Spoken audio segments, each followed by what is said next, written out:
ओम शांति। ओम कल शांति। हमने आपको परमात्मा कौन है ये बताया था। परमात्मा अति सूक्ष्म ज्योति स्वरूप निराकार है, जो सर्व आत्माओं के परम पिता है। सभी धर्मों में उनको लाइट के रूप में माना गया है। वो हम सबके पिता हैं, जिनको परम पिता परमात्मा कहा जाता है। हम उनके बच्चे हैं, वो हमारे पिता हैं, तो इसीलिए हम उन्हें प्यार से शिव बाबा भी कहते हैं, क्योंकि पिता है ना। तो पिता का जब तक बच्चे को पूरा पता नहीं होता है, तो जैसे सब बोलते हैं ऐसे बच्चा भी नाम लेता है। तो उस पिता के अनेकों नाम हैं, जैसे ईश्वर, अल्लाह, खुदा, प्रभु, भगवान, परमात्मा आदि। तो क्या आज हमें ये परिचय मिला है कि वो हमारा पिता है और हम उनके बच्चे हैं, तो ये पता होने के बावजूद भी क्या हम उनका नाम लेना चाहेंगे? नहीं। बड़ी शर्मिंदा वाली बात है बच्चा अपने पिता का नाम ले। तो पिता का नाम ना लेकर के वो हमारे जन्म जन्म के बाबा है, तो हम उन्हें प्यार से कहते हैं शिव बाबा। अब प्रश्न उठता है कि वो शिव बाबा हम सबके पिता कहाँ रहते हैं? आज तक हम सब ये मानते आए थे कि वो परमात्मा, वो भगवान हर एक जगह व्यापक है, जिसको सर्वव्यापी के नाम से लोगों ने जाना है। सर्वव्यापी मतलब हर जगह व्यापक है। देखिए, इस चित्र में बड़े सुंदर तरीके से बताया गया है कि वास्तव में क्या परमात्मा पिता हर जगह व्यापक है? एक बहुत बड़ी भूल है ये, महान भूल कहेंगे, कि जो सारी दुनिया को ठिकाना देने वाला, उसका अपना कोई ठिकाना ही नहीं है। जिसको कच्छ मच्छ पेड़ पौधे जीव जंतु कीड़े मकोड़े है ना, पापी पुण्य सब आत्माओं के अंदर उसको व्यापक बता दिया है। विचार करने वाली बात है। वो पिता परमात्मा जिसको परम पवित्र कहा गया है, तो उसका स्थान भी कैसा होगा? स्थान भी पवित्र होगा ना। आप अपने आप को लेकर के देखिए, आपको स्वच्छता पसंद है, तो आपको ठिकाना भी कैसा चाहिएगा? क्या अस्वच्छ जगह आप रह सकेंगे? नहीं रह सकते ना। तो वो परम पवित्र परमात्मा सारी दुनिया को स्वच्छ बनाने वाला, वो गंदे स्थान पर भला कैसे रह सकता है? फिर हम अगर शास्त्रों की बात करें, तो शास्त्रों में भी स्पष्ट बताया गया है, जैसे कि गीता में बताया गया है। पहला ही श्लोक आप सब पढ़ते हैं, यदा यदा ही धर्मस्य ग्लानिर्भवति भारत। अर्थात जब जब इस धरती पर धर्म के नाम पर उल्टे काम होने लगते हैं, धर्म ग्लानि होती है, तब तब मैं आता हूँ। तो आता हूँ इसका मतलब क्या है? कि वो यहाँ नहीं रहते हैं, कहीं और रहते हैं। जैसे हम अपने परिचय में किसी को भी बताते हैं कि हम यहाँ 2 घंटे के लिए आते हैं, फिर चले जाते हैं, तो सामने वाला नेचुरल है, समझ जाएगा ना कि 2 घंटे के लिए बहन जी यहाँ आती है, फिर चली जाती है, इसका मतलब बहन जी का ठिकाना यहाँ नहीं कहीं और है। ऐसे ही उस पिता परमात्मा को हम सब दुख दर्द में याद करते हैं, पुकारते हैं, और हमारी पुकार सुन करके वो चले आते हैं, हम सबकी मदद करते हैं। तो इसका मतलब चले आते हैं, इसका क्या अर्थ निकलता है? कहीं और से आते हैं, वो यहाँ नहीं रहते हैं। अगर परमात्मा पिता यहाँ दुनिया में व्यापक है, तो चित्र में आप देख रहे हैं, यहाँ दिखाया है, ये साधु जी हैं, तीर्थ यात्रा करने जा रहे हैं और गा रहे हैं, प्रभु जी मुझे दर्शन दो, प्रभु जी मुझे दर्शन दो। विचार करने वाली बात है। जो परमात्मा पिता मेरे अंदर व्यापक है, आत्मा में ही परमात्मा है, तो फिर मुझे इधर उधर परमात्मा को ढूंढने की, उनके दर्शन की फिर प्यास क्यों है? तो मेरे अंदर ही है। तो इससे सिद्ध होता है कि वो मेरे अंदर नहीं है। फिर यहाँ दिखाया है कि एक पुरुष स्त्री की लाज लूट रहा है। उस परमात्मा पिता के लिए कहा गया है कि तो लाज बचाने वाला है। अब विचार कीजिए कि सबके अंदर परमात्मा पिता व्यापक है, तो उस स्त्री के अंदर भी होना चाहिए, फिर तो उस पुरुष के अंदर भी। तो क्या एक के अंदर घुस करके उल्टा काम कर रहा है और एक के अंदर घुस के खुद बचने की प्रार्थना कर रहा है? विचार कीजिए जरा। फिर यहाँ दिखाया है कि एक दूसरे का खून कर रहे हैं। परमात्मा तो कहते बचाने वाला है वो, तो मारना क्या? जो बचाने वाला वो मार कैसे सकता है वाला? परमात्मा को तो दया का सागर कहा गया है। जिसके अंदर दया का सागर, दयालु कृपालु बैठा हो, वो भला किसी का खून कैसे कर सकता है? विचार कीजिए जरा। फिर यहाँ दिखाया है आगे, जिस तरह अग्नि में लोहा डालते हैं तो अग्नि जैसे लाल होती है तो लोहा भी लाल हो जाता है, अर्थात अग्नि का गुण लोहे में आ जाता है। अग्नि लाल तो लोहा भी लाल हो जाता है। या कहें, अगर हम ये मानते हैं कि परमात्मा दिखाई नहीं देता है इन चर्म चक्षुओं से, ठीक बात है, दिखाई नहीं देता, लेकिन आप प्रैक्टिकल करके देखिए, नमक या चीनी, एक गिलास पानी लीजिए, उसमें उसको मिक्स कीजिए, तो मिक्स हो गया तो उसका रूप तो खत्म हो गया, क्या उसका गुण भी खत्म हो जाएगा कि मीठा है या नमक का है? गुण तो रहेगा ना। ठीक इसी प्रकार भले परमात्मा दिखाई नहीं देते हैं, लेकिन जिसके अंदर परमात्मा होंगे तो परमात्मा के गुण तो दिखाई देंगे। आज हम किसी के बारे में भी बड़े सरल तरीके से ये भाषा बोल देते हैं कि इनके अंदर तो शैतान बोल रहा है, संभल के रहना। कभी किसी ने कहा इनके अंदर तो भगवान बोल रहा है। शैतान सबके अंदर बता देंगे, लेकिन परमात्मा बोल रहा है इनके अंदर, ऐसा कभी नहीं सुना होगा। तो जहां गुणी होता है वहां गुण ना दिखाई दे, ये हो ही नहीं सकता। यहाँ दिखाए व्यक्ति बीमार है, पुकार रहा है, हे दुख हरता सुख करता आओ मेरे दुख हरो। विचार करो, दुख हरने वाला मेरे अंदर विराजमान है, तो मुझे बाहर से पुकारने की क्या आवश्यकता पड़ी? और जिसके अंदर दुख हरने वाला विराजमान है, क्या वो कभी दुखी हो सकता है? संभव ही नहीं है। तो किसी के अंदर भी क्या आप परमात्मा पिता को कह सकते हैं? आज इतना दुराचार, पापाचार, अत्याचार, भ्रष्टाचार चारों तरफ दिखाई दे रहा है, क्या ऐसे में आप कहेंगे कि सब जगह परमात्मा है? अगर सब जगह परमात्मा है तो गीता में जो परमात्मा ने कहा कि मैं जब आता हूं अनेक धर्मों का नाश कर एक सत्य धर्म की स्थापना करता हूं, तो उसके होते हुए फिर यह धर्म क्यों चल रहा है? इसका मतलब है वो यहाँ मौजूद नहीं है। ये तो उसकी ग्लानि हो गई ना। जैसे इंस्पेक्टर खड़े हो सामने और उसके सामने ही कोई खून खच्चर करे और इंस्पेक्टर कुछ नहीं कर पा रहे हैं, रोक नहीं पा रहे हैं, तो क्या इंस्पेक्टर साहब की बेइज्जती नहीं है? लोगों ने सुनाएंगे नहीं धर के कि क्या फायदा आपका इंस्पेक्टर बनने का, आप इतना सा भी झगड़ा खत्म नहीं कर सकते? और वो तो सर्वशक्तिमान है, अच्छों की बुद्धि को ठिकाने लगाने वाला, वो छोटा सा काम नहीं कर सकता उनके होते हुए।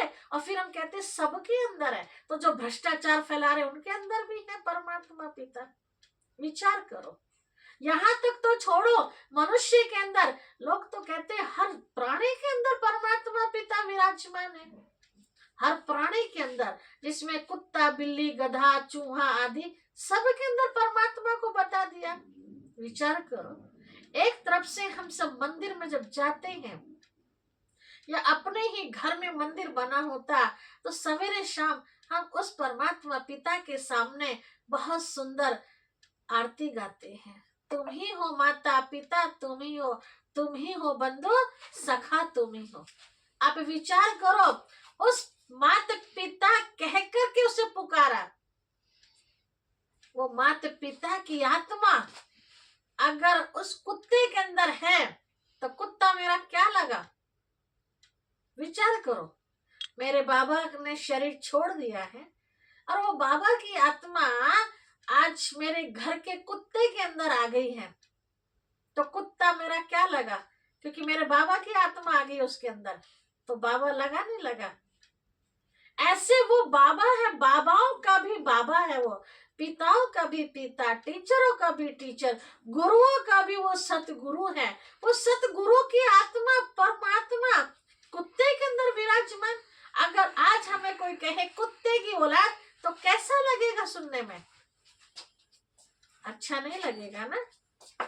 तो ठीक इसी प्रकार आप समझ जाइए, तो मैं कुत्ते के अंदर नहीं हो सकता, तो बाकी किसके अंदर हो सकता है? परमात्मा पिता और जीव जंतुओं के अंदर। विचार करो, परमात्मा को पवित्रता का सागर कहा गया है। वैसे भी हम सब मानते हैं कि जहाँ स्वच्छता होती है वहीं भगवान का वास होता है। जो भगवान का वास होता है, तो सोचो वहां कितनी स्वच्छता होगी, बेहद स्वच्छता होगी ना। अब सुअर के अंदर भी परमात्मा पिता को बोल रहे हो, रात दिन गंदगी में ही रहता है, क्या कहेंगे? अगर आपके दरवाजे पर भी वो आ जाए, तो आप कहेंगे आओ प्रभु आओ, आसन ग्रहण करो? करेंगे? नहीं कर सकते। डंडा मार के क्यों भगाने की कोशिश कर जाता कि आपकी गली में भी नहीं आ सकता वो। घर तो बहुत दूर की बात है, गली में भी आना पसंद नहीं करेंगे आप। उसके अंदर भी परमात्मा पिता को बोल दिया। कितना परमात्मा की हम सब ने ग्लानि कर दी है, बेहद ग्लानि। अब ये बात समझ में आती है, सारी दुनिया को खिलाने वाला दाता वो कुत्ते के रूप में एक एक टुकड़े के लिए भटकेगा। कितनी भारी बेइज्जती हमने उन सब की कर, परमात्मा पिता की कर दी है। पूछे हम अपने आप से, अब समझ में आ रही है ना ये बातें? क्या सचमुच परमात्मा पिता सबके अंदर है? जीव जंतु सांप के अंदर भी, जो देखते ही आपको एकदम खाने के लिए आता है, शेर के अंदर भी जो हिंसाकारी है, यहाँ तक कि देवताओं के लिए कहा हुआ अहिंसा परमो धर्म है, और वो तो देवों का भी देव महादेव है, वो शेर के अंदर कैसे हो सकता है? गीता में बहुत अच्छे शब्दों में कहा गया है कि मैं सर्वव्यापी हूँ, मगर कुछ स्थान बताए गए हैं। कहाँ बताया? आप सब अगर गीता पढ़ते हैं तो दोबारा से ध्यान दीजिए। मुझे इतना तो याद नहीं कौन से अध्याय में है, लेकिन इतना जरूर पता है गीता के वाक्य हैं। ये बताया, गायों में जो कपिल गौ है उसमें मैं हूँ, हाथियों में जो महारथी है उसमें मैं हूँ, पर्वतों में जो हिमालय है उसमें मैं हूँ। केवल 3 ही ठिकाने अपने बताए हैं, तो आप समझ जाइए इसका अर्थ क्या हो सकता है। गायों में जो कपिल गौ है, अर्थात गाय से मतलब है पवित्र माताएं बहनें। तो पवित्र माताएं बहनें हैं, निर्मल है, उनके अंदर अपने आप को बताया, सबके अंदर नहीं बताया। उनके अंदर भी कैसे? उनके अंदर उस पिता परमात्मा की याद है। जो पवित्र आत्मा होती है वो परमात्मा पिता से अपना कनेक्शन जोड़ के रखती है, तो वो साथ का अनुभव करती है। इसीलिए कहा कि वो मेरे साथ है। परमात्मा पिता की याद है तो समझो वो मेरे साथ है। हाथियों में महारथी बताया कि जो महारथी उसके अंदर मैं हूं, अर्थात पुरुषों में जो महापुरुष है, विद्वान है, पवित्र आत्मा है पुरुषों में, उसके अंदर अपने आप को बताया। भ्रष्टाचार वालों के अंदर अपने आप को नहीं बताया उसने। पर्वतों में जो हिमालय है उसमें अपने आप को बताया, अर्थात स्थानों में जो पवित्र स्थान है उस पवित्र स्वच्छ स्थान पर मैं हूँ, न कि अस्वच्छ स्थान पर मैं हूँ। गंदगी में मैं नहीं रहता, वो साफ है, दूसरों को भी साफ बनाता है। तो परमात्मा पिता ना तो किसी मनुष्य के अंदर है, हर एक जीव अर्थात शरीर के अंदर आत्मा है, परमात्मा नहीं है। ये हमारी बहुत बड़ी भूल है। परमात्मा पिता की याद है हमारे अंदर, परमात्मा नहीं है। जैसे मैं आपको देख रहे, सामने बल्ब लग रहा है, बल्ब एक जगह लग रहा है, लेकिन उसका प्रकाश पूरे कमरे में फैल रहा है। आप खिड़की खोल देंगे तो खिड़की के बाहर भी पहुंचेगा वो। या कहें आप सूर्य को देखिए, आकाश में एक ही सूर्य है लेकिन पूरी पृथ्वी को रोशनी देता है ना। ओट में आ जाता है तो उधर रात हो जाती है, दूसरी तरफ दिन, ऐसे घूमता जाता है, घूमता, वो नहीं घूमता, पृथ्वी घूम रही है, जानते हैं ना ऐसे। तो ऐसे परमात्मा पिता के सामने, अर्थात उनको याद जो करता है, उनको इमेजिन करके देखता है कि परमात्मा ज्योति स्वरूप है, उनका प्रकाश शक्तियों का मेरे ऊपर आ रहा है, तो वो साथ का अनुभव कराते हैं।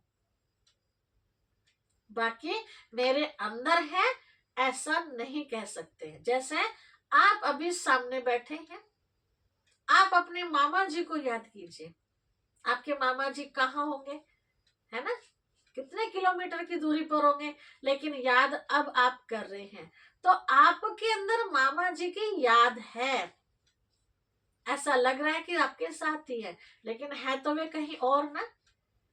तो ऐसे परमात्मा पिता को हम जब याद करते हैं तो हमें ऐसा लगता है कि वो हमारे साथ है, याद ही साथ है। मनुष्य आत्माओं की याद में और उस परमात्मा पिता की याद में बहुत फर्क है। मनुष्य को हम याद करते हैं तो मदद का अनुभव नहीं होता है, लेकिन जब परमात्मा पिता को याद करते हैं तो हमें मदद का अनुभव होता है, अपने साथ फीलिंग आती है कि वो मेरे साथ है। जब उनकी याद में रहते हैं तो कितनी भी बड़ी परिस्थिति हो, वो परिस्थिति हमारा कुछ भी बिगाड़ नहीं पाती है। तो परमात्मा एक है और आत्माएं अनेक है। आपने कभी परमात्माएं शब्द नहीं सुना होगा। परमात्मा शब्द का के बहुवचन नहीं लगता। आत्माएं, धर्मात्माएं, महानात्माएं, देवात्माएं बहुत सुने, लेकिन परमात्माएं कहीं आपने लिखा हुआ देखा हो या सुना हो तो बता दीजिए हमें भी कि परमात्माएं भी है। परमात्मा एक है और आत्माएं अनेक हैं, और वो कहाँ रहते हैं। अब प्रश्न उठता है कि अगर वो सबके अंदर नहीं है, इस धरती पर नहीं है, तो फिर वो रहते कहाँ हैं। देखिए, आपके पास हमने पिछली बार भी चित्र दिखाया था, 3 लोक वाला चित्र। परमात्मा को त्रिलोकीनाथ कहा जाता है। त्रिलोकीनाथ अर्थात तीनों लोकों का नाथ, मालिक है वो। अब तीनों लोकों में वो कहीं भी आ जा सकता है ना, लेकिन आना जाना बात अलग है और परमानेंट एक ठिकाना बात अलग है। जैसे आप समझो मेरठ में रहते हैं, है ना, तो मेरठ में आप पूरे मेरठ में कभी किसी कॉलोनी में जा रहे, कभी किसी, जहां भी काम पड़ेगा वहां आप जाएंगे, है ना, लेकिन एक अपना ठिकाना भी तो होगा आपका। जैसे पक्षी दिन भर इधर उधर भागता, दौड़ता, उड़ता रहता है, लेकिन रात को अपने घोंसले में जाके ही रहता है ना, अर्थात उसका भी ठिकाना है एक। ऐसे परमात्मा पिता जो भी हम बच्चों को मदद करते हैं, वो आते हैं मदद के लिए, लेकिन अपना उनका ठिकाना है। तो वो ठिकाना कौन सा है? इन तीनों लोकों में सबसे ऊपर वाला जो लोक है, जिसको ब्रह्म लोक, परम धाम, शांति धाम, निर्वाण धाम, मुक्ति धाम, अनेक नामों से उसको जाना गया है, उस दुनिया के वो रहने वाले हैं, और वही हम आत्माओं का भी घर है। इसीलिए आपने देखा होगा, जब भी कभी हम दुखी होते हैं तो अंदर से ये निकलता है और बुद्धि भी ऊपर की तरफ जाती है, आंखें भी हमारी ऊपर हो जाती है, कहते हैं हे भगवान कब तू हमारी पुकार सुनेगा। कभी किसी ने ये नहीं कहा हे भगवान, गर्दन नीचे नहीं करी, गर्दन कहा कि हे भगवान। पशु पक्षियों को भी देखा होगा, वो भी याद करते हैं तो गर्दन ऊपर हो जाती है, नजर ऊपर होती है। जब भी किसी ने कहा कि भगवान को याद करो, वो ही सबका रखवाला है, तो भी इशारा करा एक उस मालिक को याद करो, तो उंगली का इशारा किधर रहा? ऐसे किसी ने नहीं कहा एक मालिक को याद करो या अपनी तरफ या दाएं बाएं करा हो, किधर किया इशारा? एक मालिक को याद करो, सबका रखवाला वही है। तो उंगली इशारा किधर कर रही है? ऊपर की तरफ। हमारा आपस में कहीं लड़ाई झगड़ा हो जाता है तो समझदार लोग हमें समझाते हैं, अरे छोड़ो, ऊपर वाला सब देख रहा है। कभी किसी ने कहा कि सबके अंदर जो विराजमान है वो देख रहा है? कभी नहीं सुना होगा आपने, है ना? ऊपर वाला सब देख रहा है, छोड़ो। तो ऊपर वाला अर्थात कौन? परमात्मा पिता। तो वो ऊपर रहता है, नीचे नहीं रहता है। ऐसे बहुत सारे और आपके पास भी उदाहरण होंगे। प्रैक्टिकली आप जब गहराई में जाएंगे तो अपने आप आपको जवाब मिल जाएगा कि परमात्मा पिता किसी भी जिस्म के अंदर नहीं है। हर एक जिस्म के अंदर आत्मा है जो कि परमात्मा पिता की संतान है। आत्मा ही परमात्मा नहीं है। आत्मा अलग है और परमात्मा अलग है। आत्मा रचना है और परमात्मा पिता रचयिता है। तो ठीक है, समझ में आ गया होगा, मैं समझती हूँ। और कल हम आपको बताएंगे अगले पाठ में परमात्मा पिता करते क्या है। ये भी बहुत बड़ी भूल कर दी है मनुष्य ने, जो भी कुछ आया सब उसके ऊपर छोप दिया कि ऐसा हो रहा, करने वाला वही है। आखिर वो क्या करते हैं, क्या नहीं करते, इसकी जानकारी आपको अगले पाठ में मिलेगी। तो क्लियर हो गया ना? परमात्मा एक है और वो ब्रह्मलोक के रहने वाले हैं। हम सब आत्माओं का भी लोक वो ब्रह्मलोक ही है। अच्छा, ओम शांति। ओम शांति।